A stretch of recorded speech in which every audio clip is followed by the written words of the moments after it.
Hi, I'm back again with Heather's Journals, and I have part 2 of the tutorial slash science experiment, coffee dyeing paper, do blah blah blah.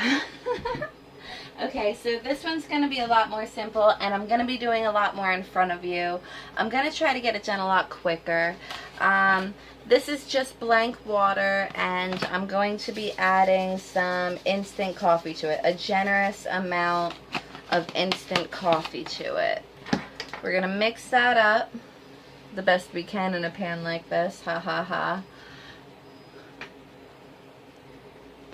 I don't think that's dark enough. Do you think that's dark enough? Let's mix some more.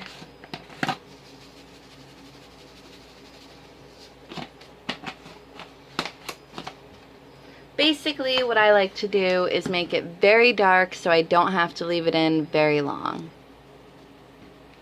Ah! I dropped my thing in! Ba-dum-bum. Okay, that looks pretty damn dark to me. Alright, so another part of this experiment is doing one at a time. I think doing one at a time would give you more of a control, as well as give you less transfer rippage. So it's just part of this experiment. We're going to do one at a time here.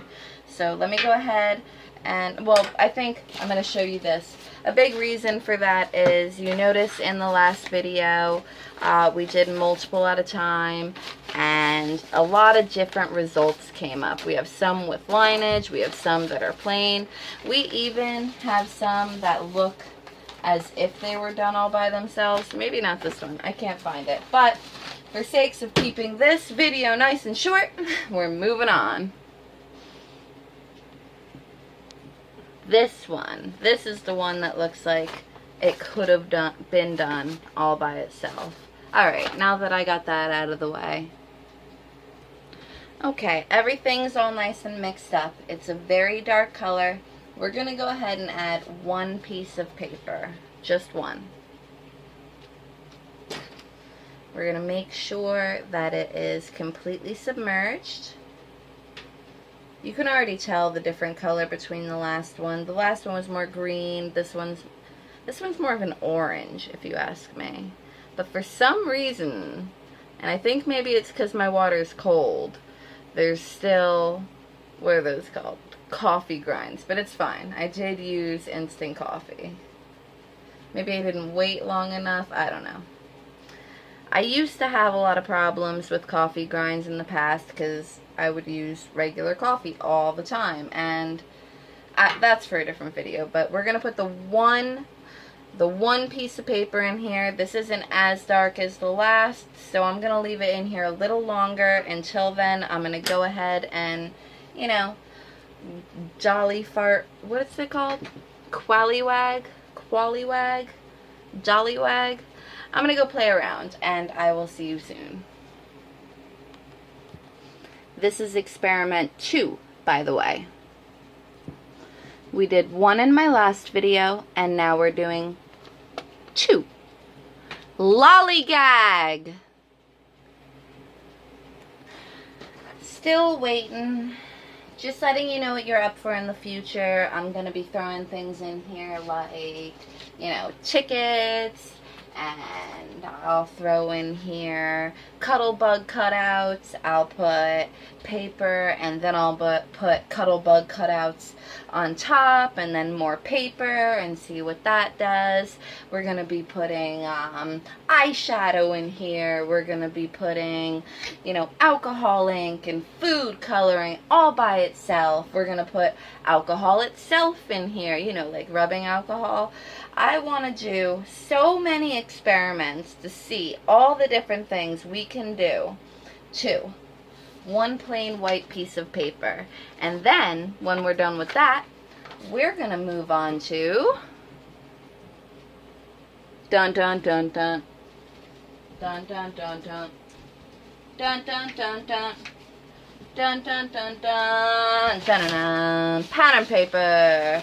all kinds of pattern paper you buy, pattern paper you make. I want to see what coffee does to your acrylics. I want to see what acrylic and coffee dye does. I want to see what, botanicals and coffee dye and feathers and coffee dye. I want to do everything.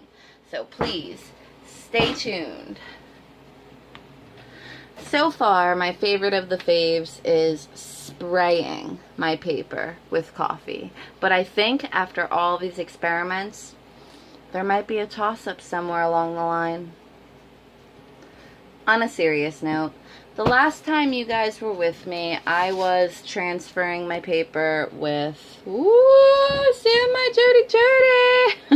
That was an accident. The last time you guys were with me, we were transferring my paper with this metal crate, which just gave me an idea. We could probably separate papers that way. But this time, we're going to be transferring papers with this huge foam board this way. Even though this does give a pretty cool effect, this way there's no interference as far as science projects goes. In fact, if you're like me at all and you don't necessarily prefer a more grungy, random look and you want your paper to look aged but not like somebody literally spilled coffee on it, you can go ahead, and they do sell them at the dollar store, and get a doggy, a doggy pad, like a doggy potty pad, and lay it across something, and I'll show you later, and put your papers on it and let it dry, even if it's just for 3 minutes. Just let the papers sink out a little bit and then put them in the oven, and then use your heat gun to them, and then do whatever it is you do to let them dry. Just because this couldn't hurt and we're waiting anyway, I'm going to go ahead and throw a second experiment on. We're going to put that right on the top, not even brush too hard, just to get the bottom portion, and see if the lines transfer to a point where you can actually use them in journaling. We'll call this experiment number 3. So in this video, we're doing 2 and 3. And in the last video, we did 1. Already winning. FYI, in case you don't watch my other videos, I'm a big advocate of the dollar store. Got this metal crate from the dollar store. Okay, it has now been a sufficient amount of time to set our oven. People usually do 200 degrees. I am going to go ahead and do 3 for purposes of this video, as well as, in case you didn't see my last video, we're using this as our paper rack that we put in the oven. So, not to mess with the experiment, we're going to put a few pieces of paper on top. As for experiment number 3, not our original experiment, but the one I threw in there, the way we're going to take it out is easy. We're just going to lift it out, pour from both sides, and put to the side. As for experiment number 2, we, just like any other time, are going to carefully take it out, which it's way easier because there's only one piece of paper in there. And again, if this mix were darker and you were doing one piece at a time, which you would want it to be darker, it wouldn't take that long to wait. And I'm going to go ahead and set this off to the side. Okay, so we're at the oven where I put the one piece of paper on the tray, and I will be putting it in the oven now.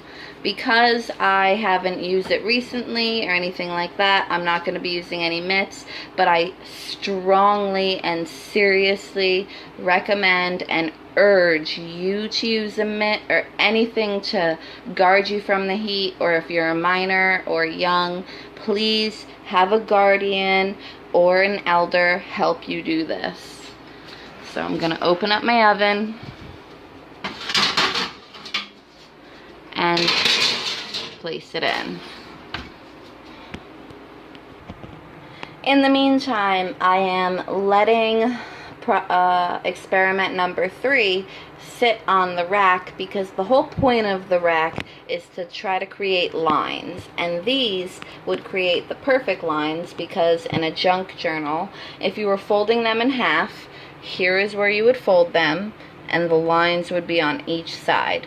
But we will see, we will see. I am so sorry this turned into a much longer video than intended, but because it's only one piece of paper, we have to go ahead and do another one, because one piece of paper isn't going to give us true results. Just throwing that out there, and if you worked with I'm so sorry, just throwing that out there, if you saw my previous video, you were working with multiple papers and they were surfacing. There is a different way to use these dollar store crates. Instead of using them with these facing down, go ahead and use them facing up, and it could probably hold down all of your papers. But for us, we're still working on 2 and 3.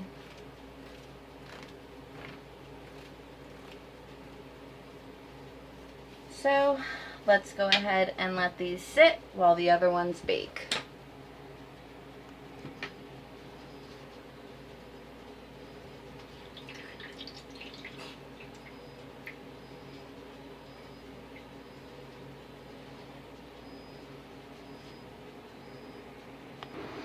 Okay, so we're back here by the oven where I will be putting it in.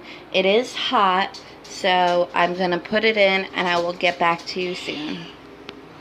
Meanwhile, our hopefully lined paper is still brewing. I want to make sure those lines have time to calculate, as well as I have each one in different spots, so one cannot contaminate the other. Remember, one at a time with this method. I know it sounds tedious, but if you don't want all of that grunge and you still want the aged look, this is probably your best bet until we get to my next tutorial / science experiment. Don't drink that kitty. Don't drink that kitty. I had to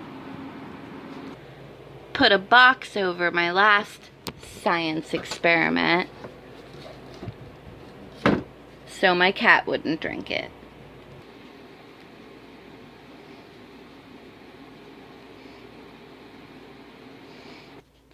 So, the final consensus is... Ooh, be careful, you might rip your paper if you take the... That's a final consensus. Don't put tape on your paper. Anyway, the final consensus is they are extremely similar. The only difference is I left one in a little bit longer and it got darker, but there's no real grunge to it. So, that is exactly what I thought it would be. If you do one at a time, you don't dye them at the same time. You don't put them in the oven at the same time. They still have that aged grunge, but none of that, you know, I should say they have that aged, but none of the grunge. So there you go. And then for 3, here's number 3 that I put in with the lines. It didn't create actual lines with the coffee, but you can see the line indents. So if you were to fold this, you would see the indents of the line. Now, with 3-ish, which is where I put it in the oven with the metal thing, you can really see those indent lines. Again, not with the coffee, but you can see the lines. Thank you so much for tuning in, and I hope you watch again. Always and forever, Heather.